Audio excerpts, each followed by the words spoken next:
Zimbabwe's military used unjustifiable force against opposition protesters in the wake of this year's presidential election. An inquiry has found 6 people were killed after troops intervened to curb protests in the capital, Harare, on 1 August.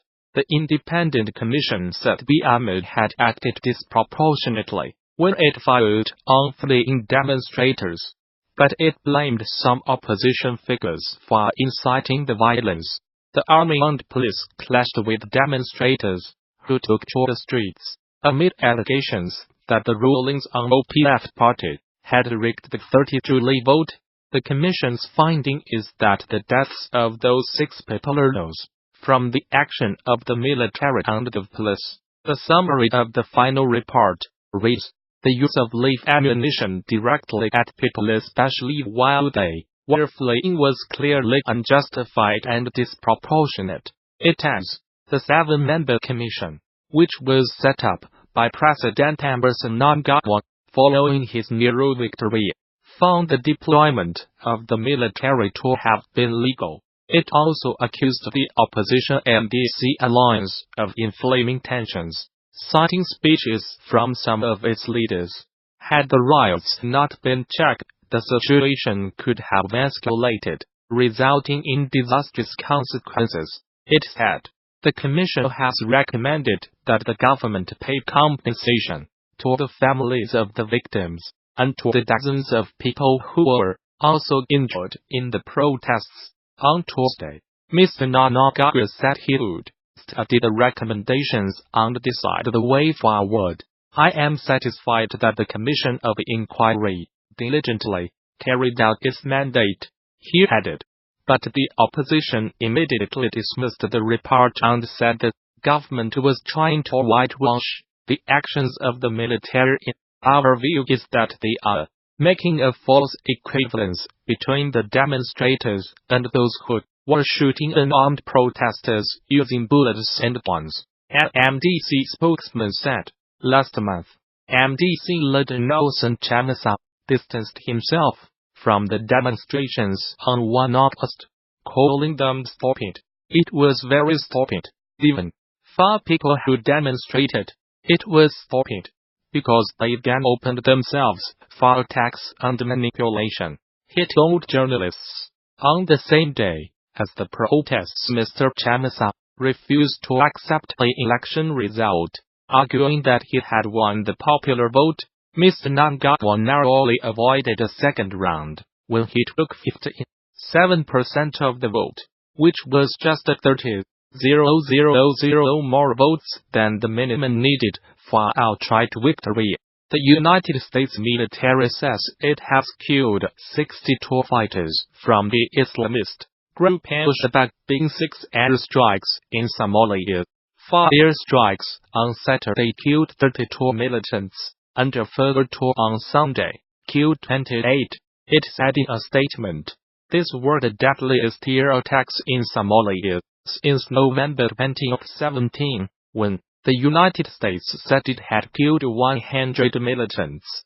Somalia has seen a sharp increase in the number of airstrikes and casualties since President Donald Trump took office in the United States in January 2017. A tally by the Bureau of Investigative Journalism reveals that at least 400 people have been killed in airstrikes since the beginning of 2017, far more than the previous 10 years combined. The latest strikes bring to at least 40 the number carried out in Somalia so far this year, compared with 35 recorded in 2017. The United States has a huge military base in neighboring Djibouti, from where it launches attacks on the militants. Mr. Trump gave the United States military greater authority in March 2017 to attack militants in Somalia. Traditionally, United States presidents have been wary of intervening in Somalia since 18 special forces soldiers died fighting militias in the capital Mogadishu in 1993. a battle dramatized in the film Black Hawk Down. No civilians were killed in the latest airstrikes, which were carried out in coordination with the Somali government, the United States military said. Alongside our Somali and international partners, we are committed to preventing al-Shabab from taking advantage of safe havens from which they can build capacity and attack the people of Somalia. The United States Africa Command said, al-Shabab, which is linked to al-Qaeda, has not yet commented on the latest strikes. Somalia-based security think tank the Hiraal Institute said in a report published in November that al-Shabab had been forced to change tactics following the upsurge in airstrikes. The institute said the group was now conducting fewer mass attacks on military bases, but attacks on government offices and businesses which refused to pay its taxes had increased markedly. The United States State Department, in its most recent report on terrorism, described Somalia as a terrorist safe haven, and said al-Shabab remained a threat. Despite suffering setbacks, the group retained control over large parts of the country, and the ability to carry out high-profile attacks using suicide bombers, explosive devices, mortars, and small arms. The report added, a poacher has been ordered to watch the Disney film Bambi repeatedly after he was convicted of illegally killing hundreds of the Missouri hunter David Barry. Must view the film at least once a month during his year-long sentence. He was arrested in August along with 2 family members for killing the deer, taking their heads and leaving their bodies to rot. Prosecutors said it is reportedly one of the biggest poaching cases in Missouri history. On top of the jail sentence, the illegal deer hunting, Judge Robert George ordered Barry Jr. to view the Walt Disney movie Bambi, with the first viewing being on or before December 23, 2018, and at least one such viewing each month thereafter. During his spell in prison, the 1942 cartoon about woodland creatures shows a hunt to kill the mother of eponymous deer character Bambi. The months-long investigation, spanning several states, led to the arrest of Barry Jr., his father David Barry, Sr., and his brother Kyle Barry, according to a local newspaper, the Springfield News-Leader. While the total number of deer taken illegally is unknown, Lawrence County's conservation agent Tandy Barnes said it could be several hundred. Barry Jr. received a year-long sentence in Lawrence County Prison after pleading guilty to illegally taking wildlife.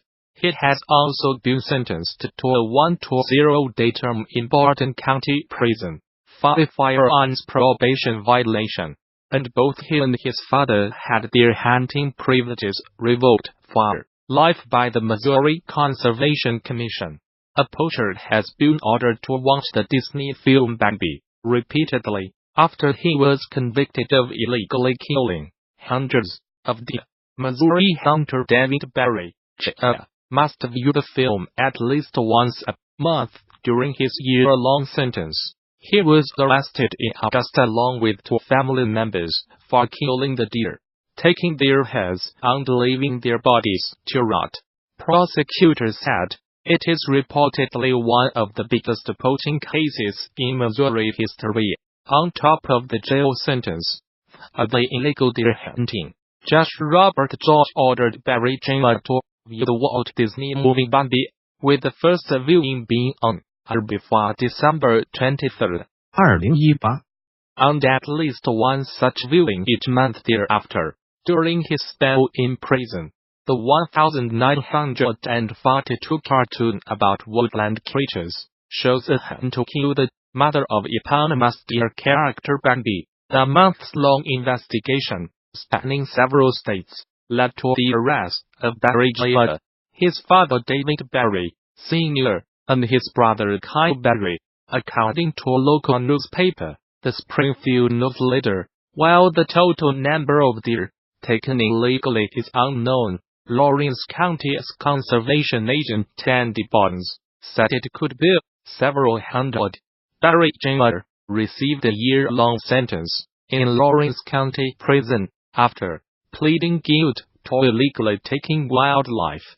He has also been sentenced to a 1-to-0-day term in Barton County Prison for a firearms probation violation, and both he and his father had their hunting privileges revoked for life by the Missouri Conservation Commission. A poacher has been ordered to watch the Disney film Bambi repeatedly after he was convicted of illegally killing hundreds of deer. Missouri hunter David Barry Jr. must view the film at least once a month during his year-long sentence. He was arrested in August along with 2 family members for killing the deer.